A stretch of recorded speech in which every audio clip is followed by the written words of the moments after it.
அனைவருக்கும் வணக்கம். 2026 சட்டமன்ற தேர்தல் பற்றிய முடிவுகள் பற்றி ஒரு சிறு அலசல். இப்போ விஜய் அவர்கள் பார்த்தீங்கன்னா 108 இடத்துல ஜெயிச்சு தனிப்பெருங்கட்சி உருவெடுத்திருக்காரு. ஒரு கூட்டணி கட்சியோட, அதுவும் முழுக்க முழுக்க சந்தர்ப்பவாத, சுயநல, எதற்கும் ஒரு தகுதியற்ற பொருந்தாத ஒரு கூட்டணியோட ஆட்சி அமைச்சு இன்னைக்கு ஆட்சிக்கு வந்திருக்காரு. அவருக்கு ஃபர்ஸ்ட் வாழ்த்துக்கள். இன்னைக்கு அவர் 108 இடத்துல ஜெயிச்சிட்டாருங்கிறதுக்காக அவர் ஏதோ ஒரு அரசியல் சாணக்கியரோ, மிகப்பெரிய தந்திரம் செஞ்சோ, மிகப்பெரிய கிரவுண்ட் ஒர்க் செஞ்சோ, மிகப்பெரிய லெவலில் செஞ்சோ இது ஜெயிக்க கிடையாது. இது சொல்லப்போனால் அவருக்கே நம்ம ஜெயிப்போம்னு கூட தெரிஞ்சிருக்க நிலைமையில இருந்திருக்கணும். அது எல்லாத்துக்குமே தெரியும். ஒரே விஷயம் தாங்க, ஒரு விஷயம் கிடையாது. ஒரே ஒரு விஷயத்துல விஜயங்கட மோகம், விஜயங்கட அலை அப்படிங்கிற ஜெயிச்சானா கண்டிப்பா கிடையாதுங்க. இது பார்த்தீங்கன்னா ஒரு 4-5 காரணிகளை சொல்லலாம். முதல் காரணி, கடந்த முறை ஆட்சி செய்த ஆளுங்கட்சியாக இருந்த திமுக என்கின்ற கட்சி மேல இருந்து மிகப்பெரிய எதிர்ப்பு, வெறுப்பு, ஒட்டுமொத்த மக்களுடைய எதிர்ப்பு. அந்த அளவுக்கு ஆட்சி செஞ்சிருந்தாங்க. வரவே கூடாது அப்படிங்கிற அளவுக்கு ஆட்சி செஞ்சிருந்தாங்க. இரண்டாவது, திராவிட கட்சிங்கிற இந்த ஆளுங்கட்சியா இத்தனை வருஷமா தமிழ்நாட்டு ஆளுங்க 2 கட்சிகளுமே வேண்டாம் அப்படிங்கிற ஒரு முடிவில் சில பேர் இருந்தாங்க. ஸோ அப்படி ஒரு 10%, இப்படி ஒரு 10%. அப்புறம் புதுசாக ஒருத்தருக்கு உள்ள வந்திருக்காரு, அவருக்கு ஒரு வாய்ப்பு கொடுக்கணும் அப்படிங்கிற ஒரு 10%. எப்பவுமே ஆளுங்கட்சி மேல எதிர்ப்பு இருக்கும்.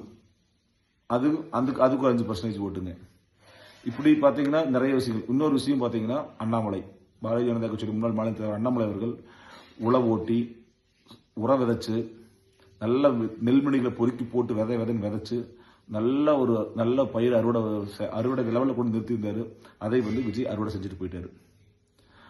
ஏன்னா நல்ல கட்சி ஒன்று, மாற்றத்துக்கான ஒரு கட்சி வேணும்னு எல்லாம் மக்கள் பார்க்கும்போது அதில் பிஜேபி இல்லை. மக்கள் மாற்றத்துக்கு மட்டும்தான் போடணும்னு சொல்லியிருந்தாங்கன்னா பிஜேபி இல்லாட்டி நம்மளுடைய சீமானு கோட்டு போட்டிருக்கணும். ஸோ அந்த மாற்றத்துக்கு வேணும்னு போட்டவங்க யாரும் இல்லாதவங்க அவங்களும் விஜய்க்கு போட்டாங்க. ஏன்னா பிகாஸ் விஜய் நம்மளுடைய அண்ணாமலை இல்லாத காரணத்தினால. இப்படி பல காரணங்கள் ஒன்று சேர்ந்து நம்ம சொல்லுவாங்க, ஒரு பழமொழி சொல்லுவாங்க ஊர் புறத்தில், காக்கா உட்கார பணம்பழம் விழுந்த கதைன்னு சொல்லுவாங்க.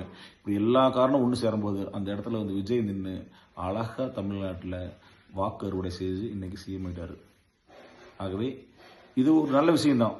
அவர் யாருமே ஓட்டு பணம் கொடுக்காம, பிஜேபி நாம் தமிழர் போல யாருமே ஓட்டு பணம் கொடுக்காம அவரு இன்னைக்கு வந்திருக்காரு.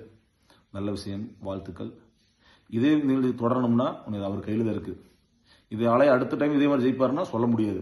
அவர் நடந்துக்கிறத பொறுத்தா இருக்கு, அவர் ஆட்சி செய்யறது பொறுத்தா இருக்கு, அவர் முழுமையும் அவர் எப்படி செய்யறதை பொறுத்த மக்கள் முடிவு செய்வாங்க. அவர் நம்பி ஓட்டு போட்டிருக்காங்க. நல்லது செஞ்சார்னா நீடிப்பார், இல்லை என்றால் தமிழக மக்கள் தூக்கி எறிவார். இந்த தேர்தல் தமிழக வரலாற்றில் ஒரு பெஞ்ச் மார்க்காக இருக்கும். இதை பேஸ் பண்ணி ஒவ்வொருத்தரும் அடுத்த விஷயங்களில் எல்லா கட்சிகளும் ஓட்டு பணம் கொடுக்காம தான் நிற்பாங்க. இது ஒரு நல்ல விஷயம். ஒரு ஏழைப்பட்டவர்களும் ஒரு எளிமையானவர்களும் தேர்தல் நிற்கலாங்கிற நிலைமை உருவாக்கி இருக்குது. தமிழகத்தில் ஒரு நிலை வந்திருக்குது. உண்மையாலுமே வரவேற்கக்கூடிய விஷயம். நல்லது நடக்குன்னு எதிர்பார்ப்போம்.